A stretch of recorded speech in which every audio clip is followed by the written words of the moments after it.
ادينا مش بس ندمنا على فيرونا، خساره مع فيورنتينا،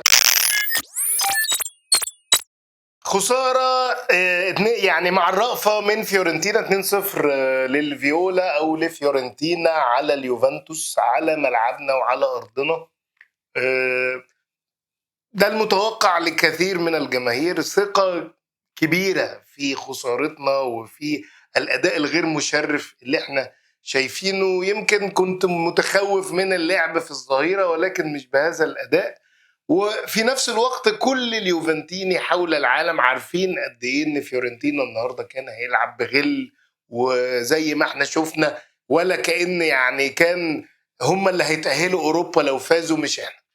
لا روح ولا جرينتا ولا اي حاجه. ويعني تعليقي بصقه بحجم السماء على كل القائمين على هذا النادي، لاعبين، مدربين، اداره، ملاك، الجميع في هذا النادي لا يعرف يعني ايه يوفنتوس ولا يستحق تمثيل اليوفنتوس باي حال من الاحوال. ماتش يقرف. كل الفرق المنافسه تقريبا، انا هراجع على قد ما كنت متابع، كل الفرق المنافسه فازت، كل الفرق المنافسه فازت. احنا تقريبا مركز سادس. هراجع لاخر لحظه هل كومو يعني ايه اللي حصل، انا بص دلوقتي، ولكن جميع الفرق فازت. نابولي طبعا فايز. لا روما، يعني ديربي روما اللي انا كنت متخيل ان لاتسيو ممكن، ولاتسيو بسم الله ما شاء الله لا سد مع الانتر في كاس ولا مع في دوري ولا مع روما في الدوري. ديربي نابولي 3-0، ميلان يفوز 2-1 وكومو يفوز 1-0 على بارما. كلهم فازوا على ارضه وبره ارضه، كله فازوا. ديربي ما ديربي، ماتش صعب ماتش سهل، واحنا الوحيدين اللي بالتيشيرت الجديد وماركتنج ومش ماركتنج، واحنا مش فالحين غير في الكرياتور لابز والماركتنج والتصوير والكلام ده وهز الاكتاف. ولكن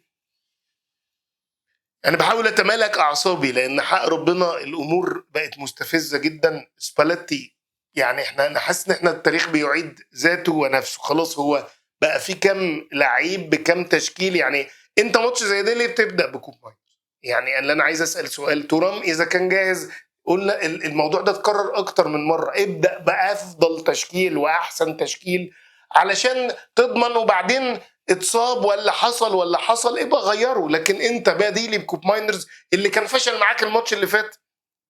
دي جريجوريو طبعا انا مش هتكلم لان كوب ماينرز طبعا الهدف الاولاني اللي عمل لنا شوك.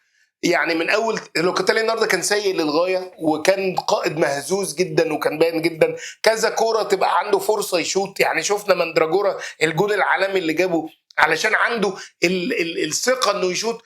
لوكاتيلي كذا كوره كان خلاص يبقى فيها شوطه منها واحده، فاتح ناحيه اليمين وفتحها غلط لكالولو، وكالولو عطل الهجمه. مش كالولو اللي عطل الهجمه، الباصه بتاعت كالولو من لوكاتيلي اللي عطلت الهجمه. كان مهزوز جدا. كله بيعيش الدور انه جرينتا وانه واحنا مش شايفين حاجه في الملعب. حق ربنا فريق ولا لاعب يستحق. اصرار سباليتي طبعا انا يعني عارف ان ماكيني ناس كتير هتهاجمني وتقول لي من احسن لاعبي هذا الموسم وماشي وكل حاجه، ولكن خلاص يعني هو بروتيجيه او هو لا يمس بالنسبه برضه لسباليتي. يعني انا يعني من احد الحاجات اللي واخدها على سباليتي ان ماكيني يعني طاير بيه قوي. ماشي ماكيني لعيب جوكر وكل حاجه، بس مش للدرجه اللي مصورها سباليتي، وان هو لا يخرج من الملعب ولا يخرج من التشكيل. سواء يعني النهارده برضو ماكيني في كام كوره، في كوره لو كان شاط على طول شوط على طول. يعني خلاص في لعبه خلاص اتحفظت، لوكاتيلي بيديها في العمق لفلاوفيتش، وفلاوفيتش يجي اي حد قادم من الخلف يصلحها له. عمل هو كذا مره كلها بتتقري من الدفاع، ولكن مره واحده خلاص ماكيني كانت ببطن رجلك في الجون على طول. السنده خلت المدافع يقفل وشاطها في نص الجون وما كانتش حلوه. فحق ربنا كان ماتش مستفز. فيورنتينا لعب وتسيد على ارضنا. احنا اديناهم فرصه يعملوا كده. مفيش اي غل ولا اي دفاع عن الفانيلا ولا اي روح ولا اي جرينتا ولا اي رجوله ولا اي، مفيش راجل في هذا الفريق من اوله لاخره. سباليتي برضو كل كلامه دايما يحب بعد جون اللي كان ما يطلع يتكلم كلمتين ان البوس قال والبوس عاد.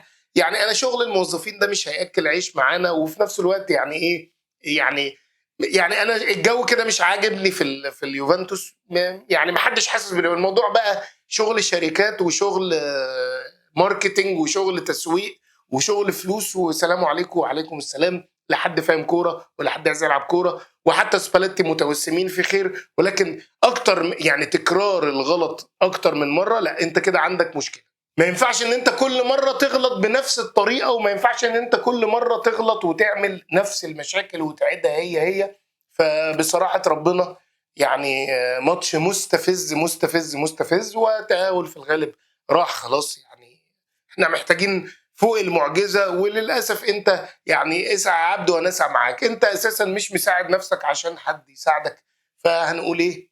حسبنا الله ونعم الوكيل بامانه ربنا، من سيء لاسوأ. وطبعا خروج من التاهل، لا تقول لي بقى برناردو سيلفا ولا تقول لي اليسون ولا تقول لي اي حاجه، ودي جريجوريو الخرم اللي احنا يعني لابسين فيه. يعني كوره الاولانيه يعني خلاص، دي جريجوريو لو بيلعب مع عياله في الجنينه وشاطوا فيه كوره هتخش. يعني انا ما اعرفش هو يعني هو بيلعب ضدنا تاني. فبصراحه ربنا سباليتي ما عجبنيش. مش هخش في تفاصيل ماتش يعني قذر من جميع تفاصيله، ماتش مقرف يعني لا يستحق الحديث عليه، ولكن من مجاميعه سباليتي تشكيل سيء للغايه، لاعبين وتغيير كونسيساو المعتاد، اللي مع انه كان من احسن الناس اللي كان عامل ازعاج اكتر من ناحيه اليمين من جيجروفا، ومع ذلك برضه مش عاجبني الاتيتيود بتاع كونسيساو. مش هقعد اتكلم في اي احكام بيسول لنيله يعني كله بوجان النهارده كان نازل يلدز، اللي خلاص ما عرفش يلدز، ما بقاش عنده غير كام حركه. يلدز فقد خطورته بشكل كبير بعد التجديد.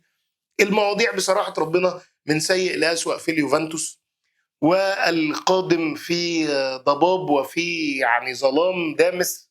بصراحه انا لا ارى حاليا النور، بالرغم من ان انا دايما بحاول اكون متفائل للنهايه ومثابر في ان احنا لا ان شاء الله خير ورفع الهمه والكلام ده، ولكن حق ربنا يعني انت خلاص الموضوع جات لك وفي ايدك. ومن ماتش ليتش احنا قاعدين بنقول يا رب ما نندمش عليه بعد فيرونا، قصدي ماتش فيرونا فزت على ليتش، قلنا يا رب ما نندمش على فيرونا، ومع ذلك ادينا مش بس ندمنا على فيرونا، خساره مع فيورنتينا. يعني يا ريت حتى تعادل، يعني التعادل كانت هتبقى سبه في جبيننا، ولكن خساره وثقيله وهدف ثالث ويلغى. وطبعا انا مش هتكلم على الحكم دافيد دي ماسا اللي اول ما شفته عرفت ان النهارده يبقى يوم نيله يعني.